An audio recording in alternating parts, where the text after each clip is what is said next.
నగేష్ గారు, జేపీ గారు చెప్తున్నది ఇప్పుడు మొదటి దశ అంశానికి సంబంధించి ఎవరికి అభ్యంతరాలు లేవు, నిజంగా ఒక అద్భుతం ఈ దేశంలో సాకారమైంది, ఇలా నిలబడుతుందని ఎవరు ఊహించలేదు, అవన్నీ కరెక్ట్. అది బహుశా పెద్దలు మనకి ఇచ్చినటువంటి ఇవో లేకపోతే ఒక సమాజంగా మర్యాదలు పాటించడం వారు చెప్పినట్టుగా ఈ పద్ధతిలో ఒక ఇంక్లూజివ్ లైన్లో దశాబ్దాలుగా దేశం అలా వెళ్తుంది.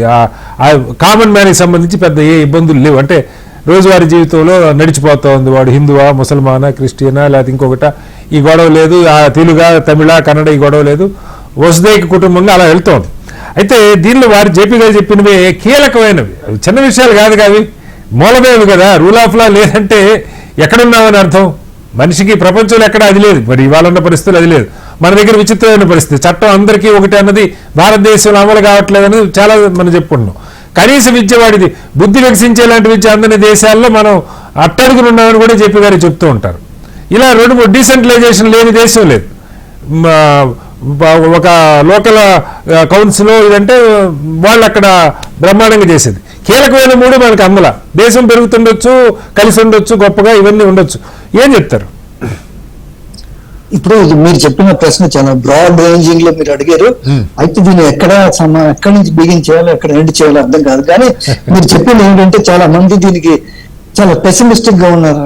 ప్రత్యేకంగా ఎవరంటే విన్స్టన్ చర్చిల్ ఎప్పుడైతే మనకి ఇండిపెండెన్స్ ఇచ్చే పరిస్థితి వచ్చిందో విన్స్టన్ చర్చిల్ ఏమన్నారంటే వీళ్ళు కొట్టుకొని చేస్తారు, వీళ్ళకి అసలు ఇండిపెండెన్స్ అసలు ఇబ్బంది అనేది. జవహర్లాల్ నెహ్రూ ఏమిటంటే జైల్లో ఉండి ఆయన థాట్స్, జవహర్లాల్ నెహ్రూ ఏమిటంటే ఆయన పుస్తకాలు చదివితే తెలుస్తుంది గ్లింప్సెస్ ఆఫ్ వరల్డ్ హిస్టరీ కానీ, దాని తర్వాత డిస్కవరీ ఆఫ్ ఇండియా కానీ, ఆయన ఆటోబయోగ్రఫీ కానీ, ఆయన ఒక పెద్ద ఫిలాసఫర్. ఆయన ఏంటంటే ఇండియాకు ఒక దారి చూపించాడు.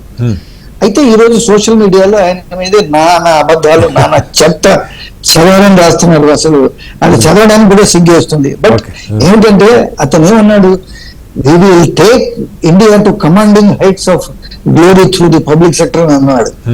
అయితే ఇప్పుడు పబ్లిక్ సెక్టర్ ఎందుకు పెట్టారు, ప్రైవేటైజ్ ఎందుకు చేయరు, అసలు డీసెంట్రలైజ్ చేసి లిబరలైజేషన్ చేస్తే ఏమేది, పివి నరసింహారావు చేసింది అది 1950లో చేసిందా, ఇలాంటివన్నీ చర్చలు వస్తున్నాయి. అసలు ఎందుకంటే కోర్ సెక్టర్స్ నెహ్రూ పెట్టాడు. సరే, అది కూడా చిన్న చర్చ.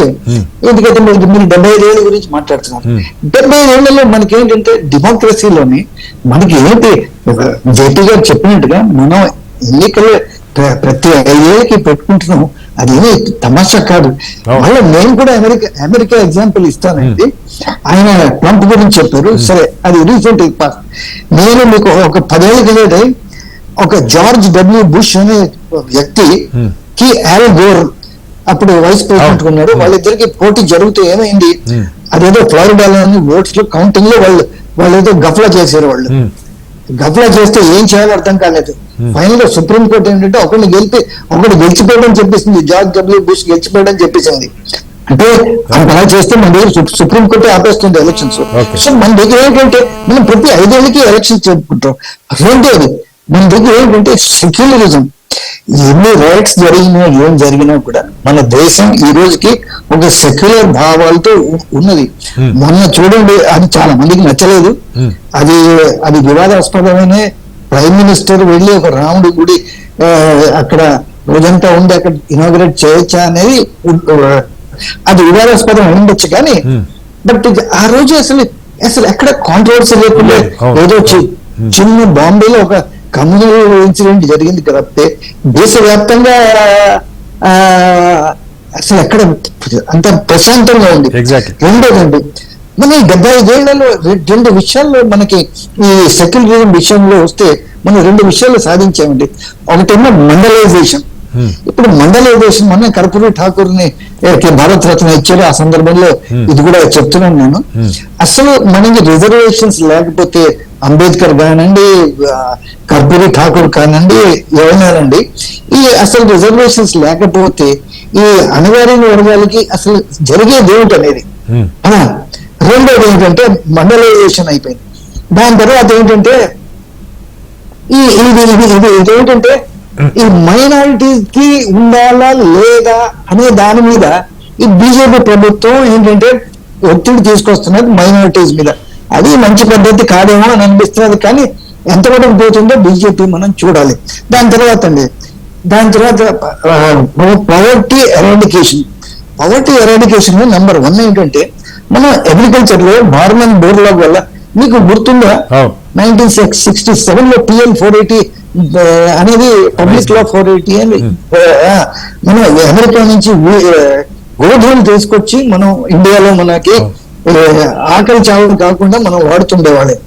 అమెరికా ఏం చేసేదంటే వాళ్ళ ప్రైస్ ని వాళ్ళు మెయింటైన్ చేయడానికి ఈ గోధుమలంతా తీసుకెళ్లి సముద్రంలో పెట్టేస్తుండేది. అలాంటిది మన ఇండియాలో ఒక గ్రీన్ రెవల్యూషన్ తీసుకొచ్చాం. దాంట్లో నార్మల్ బోర్లాగే కాదు, మన MS స్వామినాథన్ కూడా పాత్ర ఉంది. దాని తర్వాత అట్లాగే కొరియన్ ఏంటంటే ఆయన వైట్ రెవల్యూషన్ తీసుకొచ్చాడు.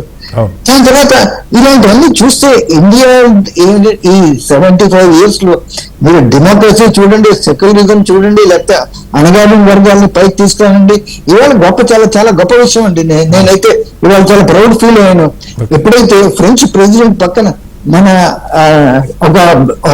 ప్రెసిడెంట్ ట్రైబల్ ఆమె ఎక్స్ టీచర్ హంబల్ బిగినింగ్ నుంచి వచ్చింది, ఆయన పక్కన నిల్చొని సల్యూట్ తీసుకుంటుంటే మనం ఇవాల్వ్ యాజ్ ఎ నేషన్ అనేది మనకి అనేది ఇవాళ గర్వంగా నిలబడగలిచాం మనం. ఇది రిపబ్లిక్ డే నాడు. Right sir.